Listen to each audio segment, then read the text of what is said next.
Welcome to the Smart Connector, the podcast that helps entrepreneurs be the leader their ideal people love. Build your influence, wealth and success, attract others for all the right reasons, and become a smart connector, the architect of your amazing business and life.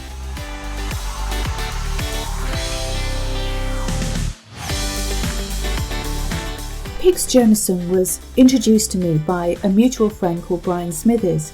And she's all the way over the other side of the world in Australia. She lives in Sydney and she describes herself as a couragepreneur. She's a really interesting lady who's overcome so much. She's an author, a speaker, a mental health spokesperson and a healthy living mentor, as well as a global businesswoman and a goodwill ambassador as well. So I'm sure that you'll enjoy this telephone interview between us.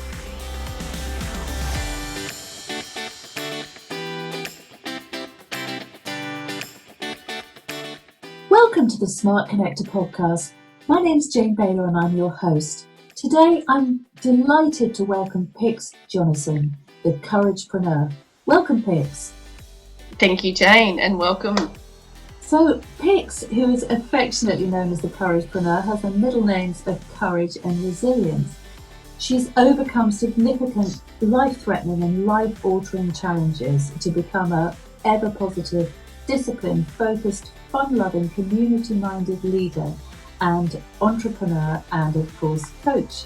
So Pix consistently works on herself to be her very best self so that she can help and improve the personal and professional lives of others.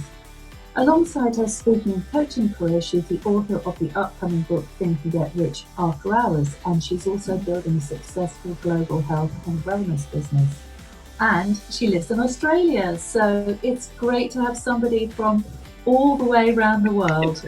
Down under, and I should say good day and hello to all your listeners. I know. So Pix, before you came on the podcast, we were talking a little bit about what it's like to be an entrepreneur in Australia, and maybe we could start there. How's it been for you?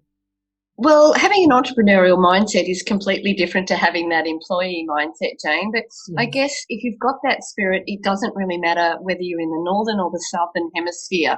Especially we're in a global digital economy now, and here we are, you're in the UK, I'm in Sydney, Australia, we've connected.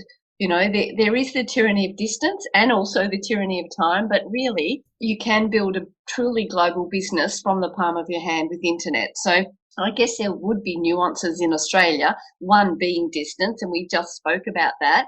Whilst we've got a vast land mass, we don't have a huge population base by comparison, but I tend to do a lot of my coaching and business in the Northern Hemisphere. And so I quickly take things from online to offline. And by that, I mean catch up via Zoom face to face. So I guess it's no different really being an entrepreneur in Australia other than having that travel aspect to meet face to face with clients. Right. Okay. Well, anyway, it's exciting that we're having this conversation and you're over there. But I'd love to start off, Pix, by talking about your forthcoming book. So, Think and Get Rich After Hours. What is thinking and getting rich after hours? What's the after hours bit? Yeah. Well, it's a bit of a pun on words, Jane, because my initials are PJ, as in pajamas. So you wear your pajamas after hours. And with your listeners being entrepreneurs, you're not successful 9 to 5. You are successful after 5. You can make a living 9 to 5, but you make a life after 5. So it's a bit of a play on words, like I said. So PJ, and, you know, literally building a business from the palm of your hand. I understand some entrepreneurs have brick and mortar businesses, but I have a click and order business basically online. So It's building your business after hours and think and get rich after hours. And I think people by default, Jane, when they hear the word rich, they automatically think financially rich. Yes, it is, but it is so much more than that. It's spiritually, emotionally, mentally, physically, socially, environmentally, as well as financially. And it's all about, I guess, the wheels of life, the spokes of life, and it's encouraging those spokes to be evenly balanced rather than have one long one here and two short ones there. Otherwise, you're in for a very bumpy ride. Absolutely. And I'm sure your listeners would have heard of the Napoleon Hill classic Think and Grow Rich. Yes. And that's out in the public domain now. And I listen to podcasts and audios by Napoleon in his own voice, actually. And that has really been the inspiration for me, because I'm an avid person who loves personal development. So I'm always learning and topping up my own tank. And the inspiration for writing a book, I believe every single person on this planet has a book in them. Not every single person on this planet will go ahead and write that book, though. It's been a long process, and by long, I'm saying probably 30 years in the making, and you go, wow. But I haven't sat down and had that focused intention to go, right, here's my book. I have drafted it, though. I've had it edited, and as we spoke before this call, the editor said, Pix, you need to add more of your story into it. And that was a journey for myself, Jane, because my book, basically as it was like a corporate PowerPoint. She said you need to put your big fluffy furry hug, your Pix, into the book. And that's where I'm at now. So that's why it's a work in progress. And I know personally the impact books have had on me. I'm still a book kind of person. Although we're digital with, audiobooks and Kindle and, ebooks and that, I still love a physical book. I can touch it, I can underline it, I can highlight it. I do like to keep them pristine, not dog-eared. That's one thing I won't do. But, yeah, I love that physical book. And so with me knowing the impact books have made on my life, I want to share my journey and give my inspiration to others so that they can take a piece of Pix and keep a piece of Pix for them, not for me. If I sell one book, I sell one book. I've made a difference in one person's life. However, I know that I've got pre-sales in 19 countries already, Jane. So I have a commitment to those people in 19 countries to get this finished. Well done. That is really, really amazing. It's such an achievement. I know when I launched my book, The Smart Connect, it was just an amazing feeling to actually get it out. Well, it's like birthing a baby. Mine's really just been an extremely long gestation. Yeah. Oh, wow. Mine too, believe me. Yes, absolutely. So, Pix, you talked about your personal journey and about, of course, the resilience that you required to overcome the very significant life events and challenges. So can you just talk a little bit about those before we go on to talk about your professional services? Yeah, resilience. I think every person has resilience in them, some more so than others. It's like a muscle. You need to train that muscle each and every day, Jane, because things happen, life happens. And my maiden name was Cumming, Cumming, and our family motto was courage. So it was the lion, and that's why I'm known as the Couragepreneur. Right. Pix is my name. I was only 2 pound 2 when I was born, so I was tiny. Wow, really? I was full term, but obviously very, very tiny. And when I hung on to my mum's hand, I hung on so tightly that she knew I was going to make it. And my dad and my brother said, "Oh, she's so tiny, she's like a little pixie," so hence the name Pix. Oh. And my dad also used to work for Courage Breweries. So just that courage, that resilience, that grit, that determination, that never say die attitude has been instilled in me by my family, and also the challenges and obstacles and learning experiences that have happened to me and for me. That's absolutely fantastic. Well, we're going to talk a little bit more about that later on, but let's move on and talk about your coaching and mentoring services. So you haven't always done this, have you, Pix? You used to work in a government. Yeah, that's right. Mm-hmm. Yeah. What were you doing there, and what was it that you brought into your coaching and mentoring from that environment? Yeah, good question. I have a natural resource management degree, Jane, so I've always been interested in the environment and the natural environment. I used to work in the water industry, so like water recovery projects. So we'd be negotiating with farmers, landholders, environmentalists, media, stakeholders, and obviously the government. So I was in public service in both Victoria and New South Wales, which is states of Australia. And I loved that.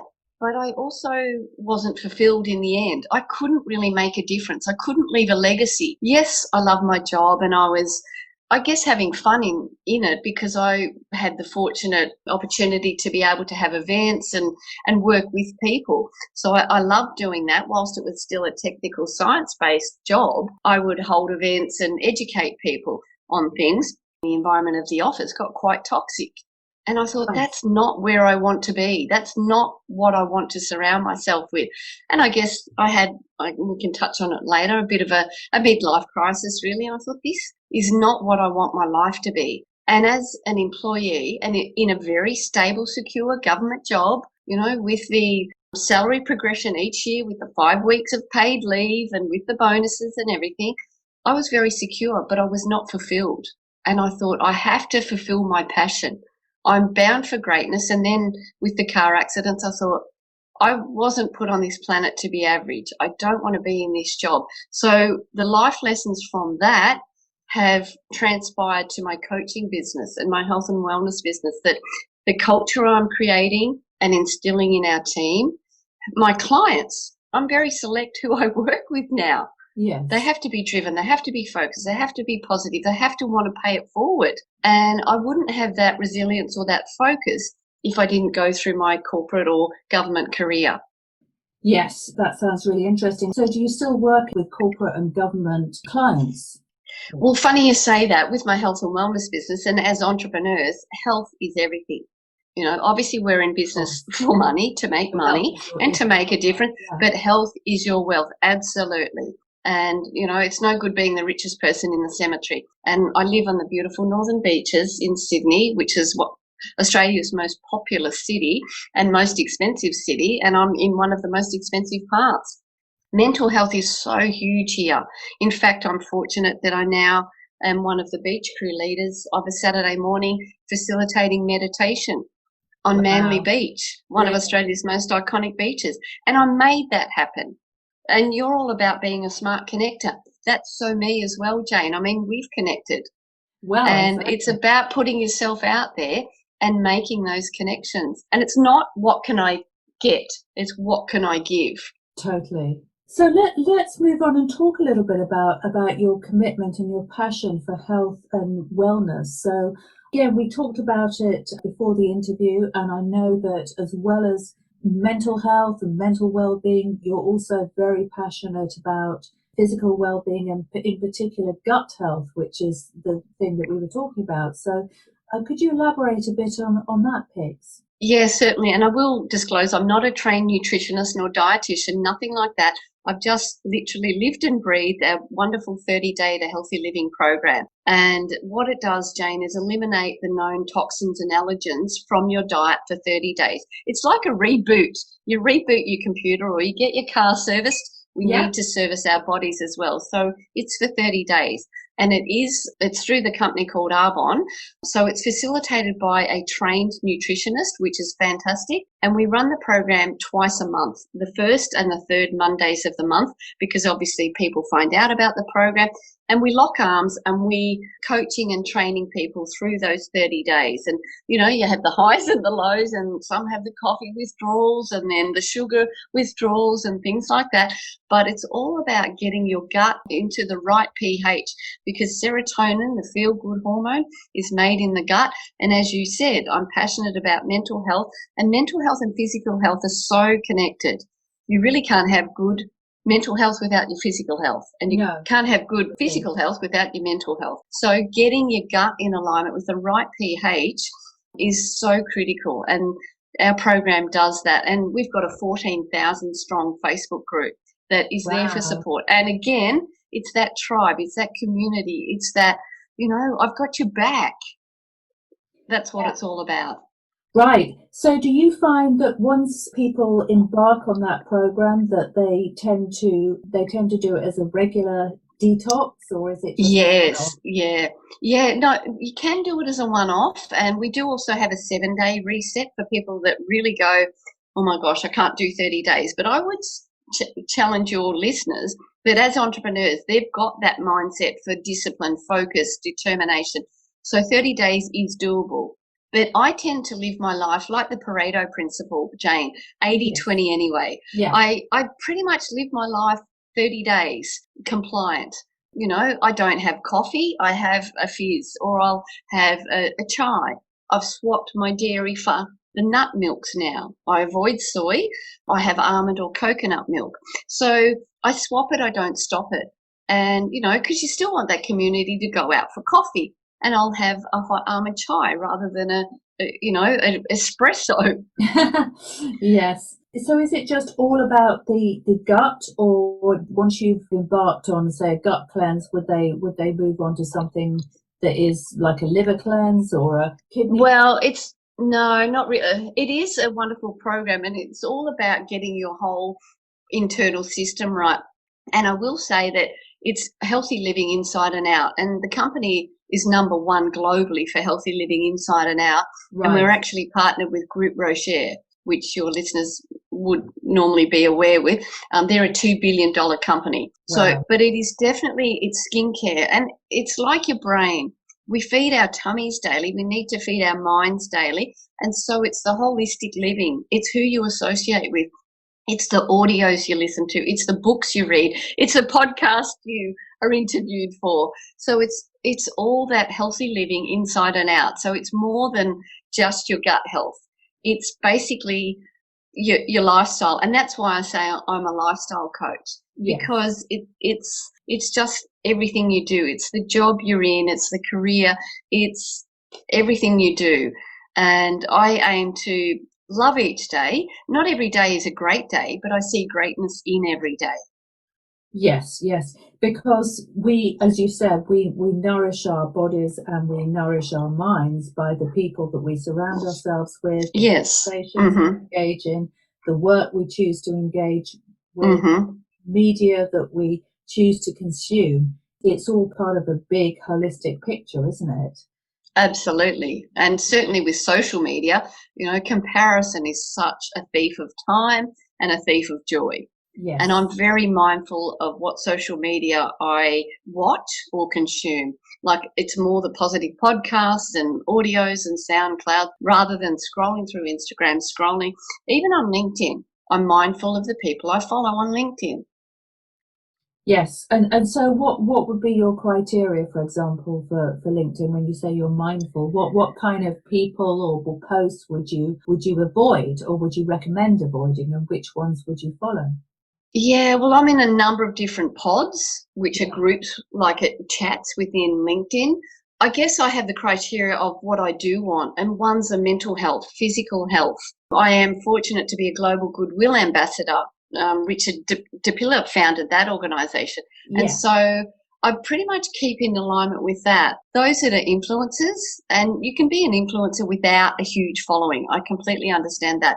But just having those criteria of being positive and happy and focused and them wanting to pay it forward. There's been a few people that have, I guess, connected with me, and I will always, usually send a voice message back.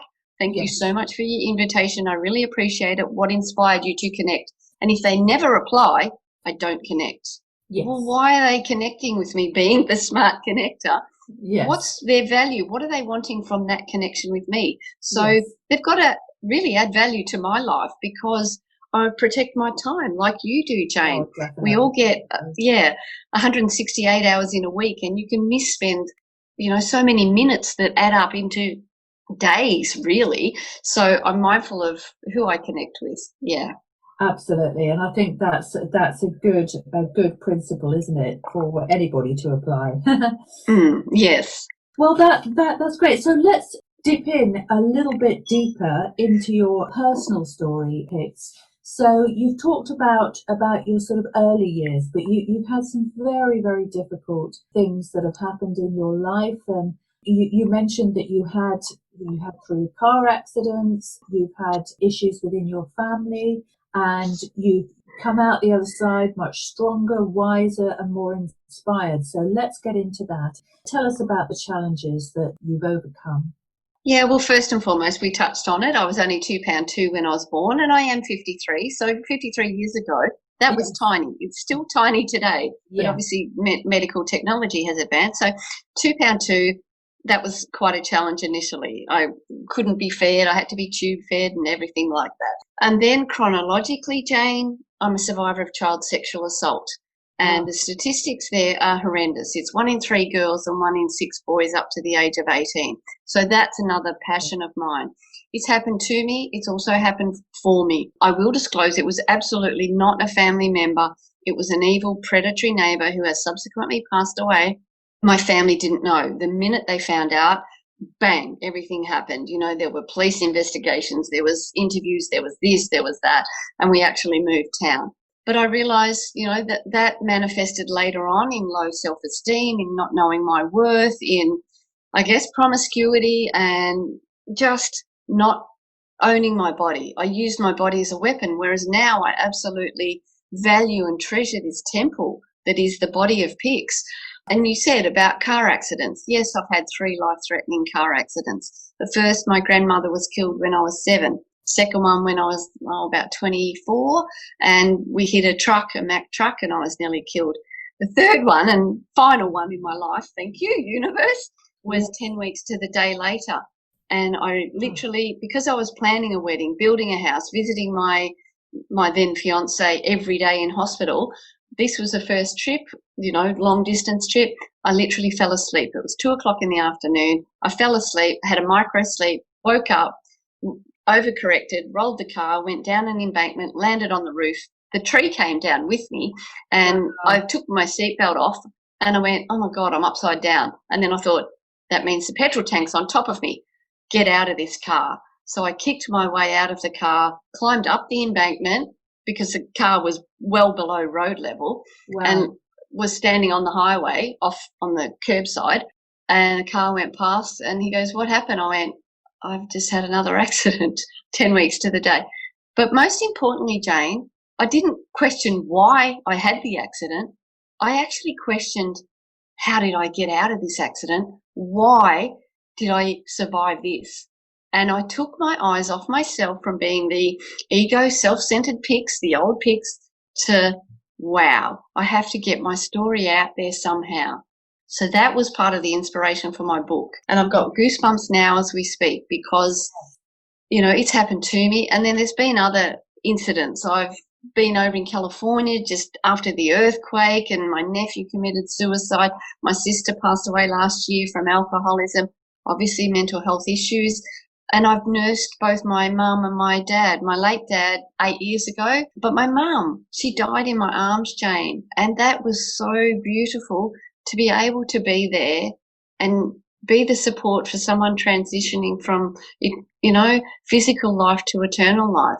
Yes. And I was so close to my mum, but I've now been able to take my learnings from that to my beautiful friends who have just lost their parents. And in fact, if I can share a story with you just quickly, Jane, Yes. I've got a friend in Sydney. His 97-year-old mum is a one-way ticket for all of us, but she was in care, in palliative care, hanging on for grim death for months. She was 25 kilograms. And Really? for those in the US, that's probably about, 60 pounds, which is nothing. And I said to him, have you told her that you give her permission to go? He said, Pix, I can't do that. I said, you have to. And I said, I did it to my mum. He said, you're so brave. You're so courageous. You're so strong. Really? And I said, you have to give her that permission. I said, hearing is the last sense to go in a dying person. Really? As I said, she'd been hanging on for weeks. He told her at 10 a.m. one day, at 10:31, she left this earth. Did she really? Wow. And he just thanked me so much. Really? He just rang me to say, I thank you so much. He said, I told Mum, and then she left with his blessing. And I would not be able to do that if I didn't go through nursing my own mum. So I now see the lessons and the blessings in the adversities and the challenges. And I guess I'm no different to others, Jane. We've all had adversities and challenges. But the fact that I'm willing to share because I care does make me different. Amazing. I can't sing, I can't dance, but No. I do like to share and have empathy with others and for others. Well, that's absolutely amazing. And so many people, they keep their challenges, their difficulties, their struggles to themselves. And of course, what they're really keeping is a gift that they can give to the world. So, that's exactly right. Yeah. Yeah. Exactly, to show that there is life, and there is a fantastic life on the other side of adversity and challenge. That's something that is very, very close to my own heart as well. Yeah, well, you're a breast cancer survivor, so you've had adversities yourself. I've had Mm, many adversities. absolutely. Yes, Mm, and one of the things that I wanted to touch on, because this is again something that we discussed before our podcast, is the topic of addiction and alcoholism. Because mm, my brother as well mm. he was an alcoholic. He died of alcoholism at the age of 49, very tragically.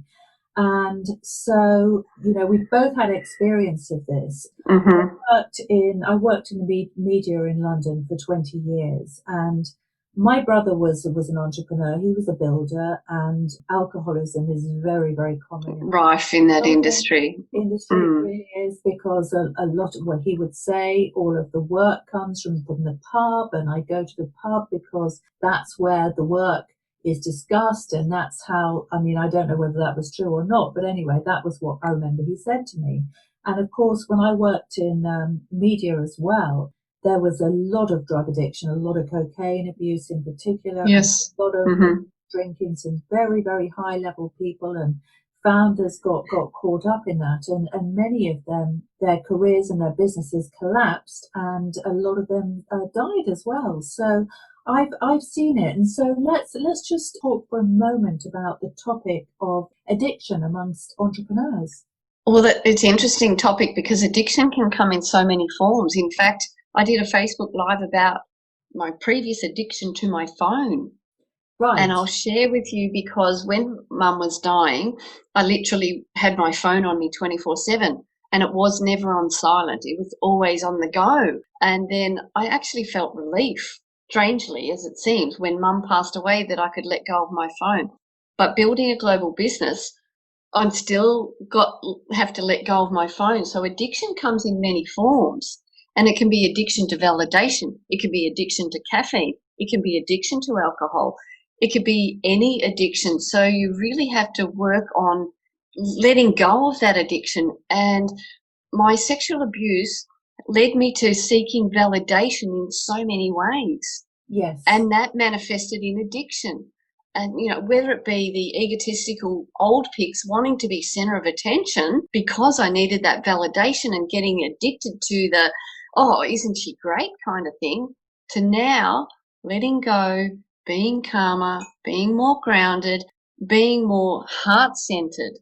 So I encourage your listeners to be aware of their addiction, acknowledge the addiction, whatever that may be, and Definitely. work that 1% on it to reduce that addiction, because it just manifests in so many different ways. And it might be addiction to gambling, whatever it is, just less sinister things that may only impact you. But yeah, that's why mindset and gut health is so critical, because that physical health and emotional health is so connected. But it makes me wonder, Jane, why my sister chose that path of alcoholism. Like from age 12, Jane, she was 6 years older than me. So when I was 6, she was 12. She was in a girls' home, like a detention centre for girls at 12. Like she should Really. almost have just been gotten out of playing with Barbie dolls, to be stereotypical, you know. And here she is, promiscuous and in a girls' home. And I'm thinking, why did she choose that path? And I've chosen the personal development path. I'm a bit like Colonel Sanders, a bit of a late bloomer. I do realise you have to be presented with opportunities. Like, you don't know what you don't know. So if you don't know of this personal development woo-woo stuff, but when you open your mind, open your heart to things, I say when the student is ready, the teacher appears. And when you are looking for things, life presents. If you have, like a parachute, an open mind and open heart. It only works when it's open. Likewise, I wonder what made my brother, become the alcoholic that he was. To be honest, I do have a pretty good idea, because we came from a family where alcoholism Yeah, was in the family, was yes. in the family. But why am I not, and why is he? Who knows? Who knows what the answer is? But it's very tragic all the same. And I think for me, one of the things that most characterizes if you call it a disease, or Yes, the, yes. the thing about Illness, yeah. addiction, the illness or whatever, is isolation and a lack of connection. And so, the smart connector for me, it's more than just, professional networking. It's also an antidote to the thing that takes over when isolation is at the core of someone's life. And of course, in business, this happens a lot because entrepreneurs work very, very hard, and sometimes they work long hours. Long hours, and then it's very, very easy for that to tip over into either like a process or a behavioural addiction, even a workaholism, which is also is also an addiction. That's for sure, or a substance addiction as well. So it's definitely rife amongst our community, and it's amazing to hear about the work that you're doing on healthy lifestyle, healthy living, mental wellness, and a completely balanced wheel of well-being. I just think, that sounds great. So tell us, Pix, about the results that one of your clients has experienced. Being a smart connector, moving to Sydney, I was scrolling Facebook with intent and with intention of connecting with people who I thought I would like to get to know and who are connected. There is one gent, he's in his 60s. He's a life member of one of the local surf life-saving clubs. And so I met with him and shared my healthy living business with him. He is bipolar. He is medicated now. He's had 2 major manic episodes. He's actually done the 30-day to healthy living program. He didn't necessarily do it for weight loss. He did it as a challenge.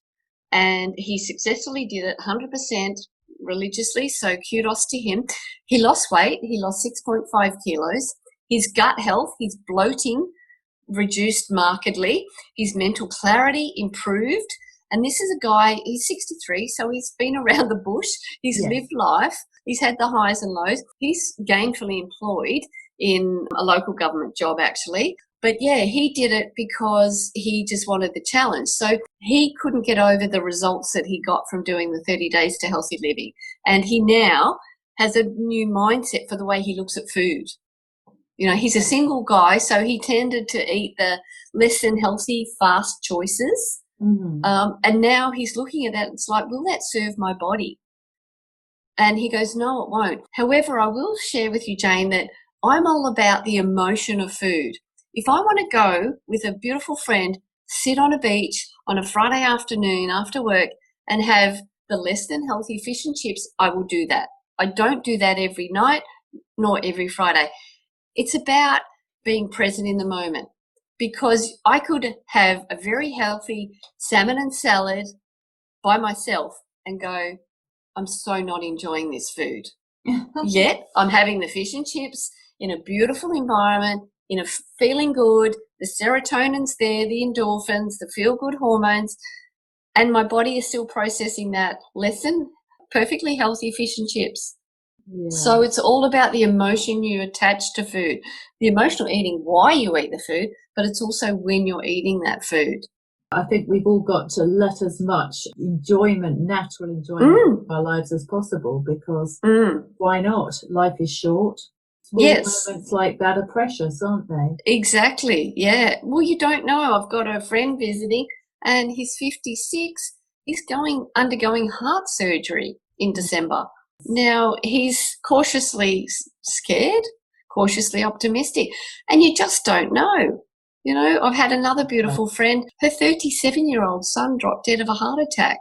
And life is so precious. It's like you just have to value each day and, aim to be your best self every day. Like I said, my life is far from perfect, but I aim to see the good in every day. That's wonderful.